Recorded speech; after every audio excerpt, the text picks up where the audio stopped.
Oh, so you guys think you know what gender means just because you have one? Well, you will learn respect because the uncaring hand of scientific research will swat away your puny intuition. Bow before.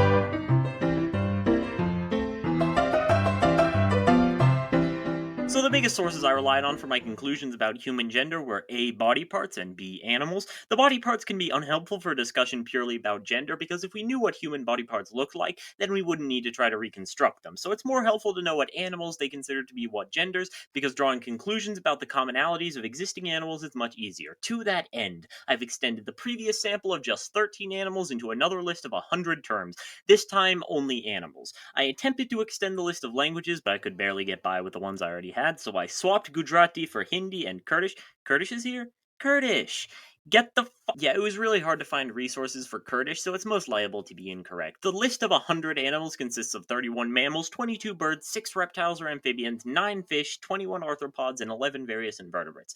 I'm here not just to determine which clade is the most feminine or masculine, but also which members within each clade are, and what assumptions we can make from that. But first of all, the high rollers. The beaver, donkey, elephant, hedgehog, and wolf are masculine in every language. Bees, flies, wasps, and the goat are feminine in every language, with the swallow in a close second. And that's why it's called the birds and the bees.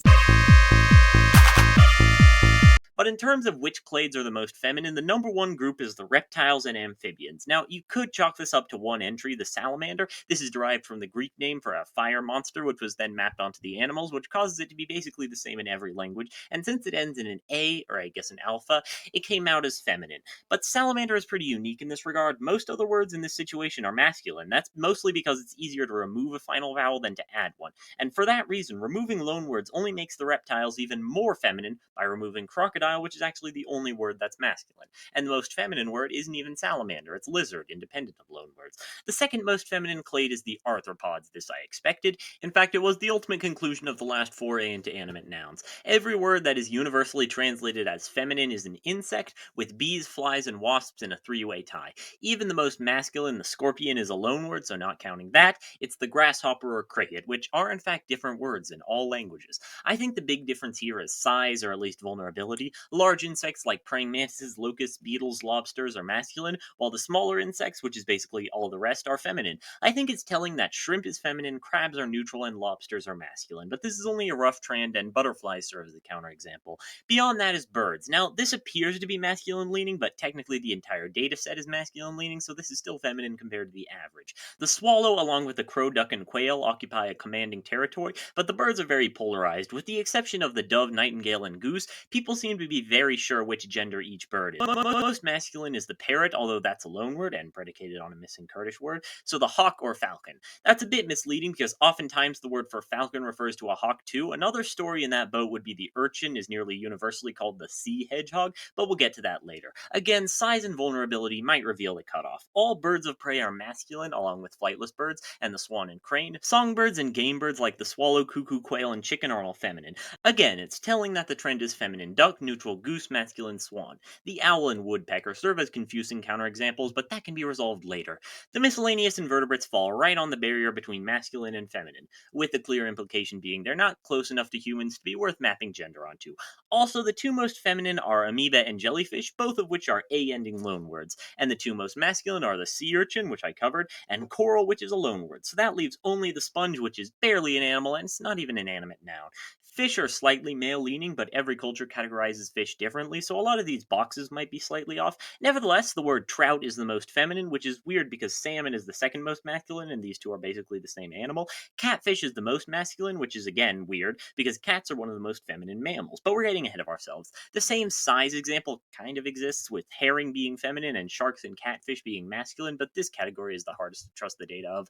The second most masculine category is the Spiralians, composed of worms and mollusks. The most feminine of these is the clam or oyster, but that's a Latin loanword. The most feminine and only remaining feminine native word is the leech. The most masculine is the squid, but that's also a loanword, which is masculine in every language except Greek. That leaves the earthworm. And finally, the most masculine clade for animals to be a part of is the mammals. Now, a part of this has to do with defaulting. Many languages have separate terms for the male and female of each kind of mammal, and male is also the neutral, but in a way, I think this is even more revealing of what gender they're supposed to be. Consider that I wasn't even able struggle to include cattle in the survey because they default to feminine in English, which doesn't even have grammatical gender. But anyway, the only feminine mammals are the goat, cat, sheep, weasel, squirrel, and fox. Let me repeat, those are the only feminine out of 31 animals. The 5 most masculine mammals are, of course, the 5 most masculine animals. Now, on some level, this, of course, makes sense.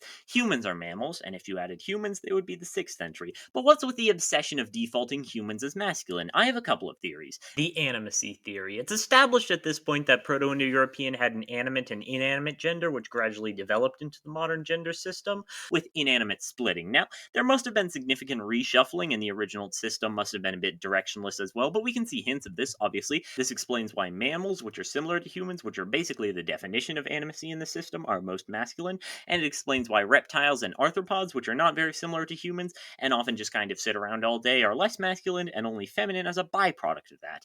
But this misses a lot of things that need to be explained, the earthworm being the most glaring, and it certainly doesn't explain the source of femininity in birds and mammals, which brings me to the second theory, the personability theory. For whatever reason, it seems possible that male humans were more responsible for dealing with animals in terms of hunting and the appropriately named husbandry. That means animals that are personable to humans and can have human traits mapped onto them are by reduction mostly personable only to males. This creates a rift in the mammals where dogs, donkeys, horses, hedgehogs, and pigs, all of which are domesticated, are masculine, as are wild animals that inspire some sense of awe or terror like bears, badgers, and deer. The feminine mammals then are pests like the weasel, fox, mouse, and squirrel, which are enemies to husbandry. That leaves the goat, sheep, and cow, which obviously are known for producing milk, a feminine role. That and some other unusual outliers can get to the core idea. There's some characteristics, tied of course to gender in humans, which make animals their genders and which we can use to reconstruct human genders. Of course, there are some known characteristics that we'd want to get through. As expected, males are larger than females. If we assign an index to every animal based on how big it is, then weigh it based on how feminine each animal is considered, then give the average size of feminine animals as a little smaller than small, maybe about the size of a shoe. If we repeat for masculine, it gives us halfway between small and medium, which is about the size of a backpack. Now, it might occur to you that part of this has to do with the fact that mammals in general are larger and more masculine, two facts which may not be linked, but even when we remove the mammals from the sample size, the numbers drop but the trend remains the same. It becomes clear that male humans were significantly larger than females. Additionally, it's likely males had much more developed claws that hindered the dexterity of their hands. This is evidenced by the masculinity of the birds of prey over game birds. And at least for mammals, I think we can add fur to the list. Obviously, humans are mammals, so they're covered entirely in fur. However, in males, I believe that this fur was more bristly, which explains the gender of the hedgehog, which is otherwise small and nocturnal. This is, of course, contrasted by the softer fur of the fox, squirrel, and the sheep, all of which are feminine. The lifestyle of the two genders is clear from these facts evidence alone, where females had an arboreal lifestyle to protect them, while males dwelt on the ground, or perhaps even in burrows. This is also the best way to reconcile the cat-dog dichotomy.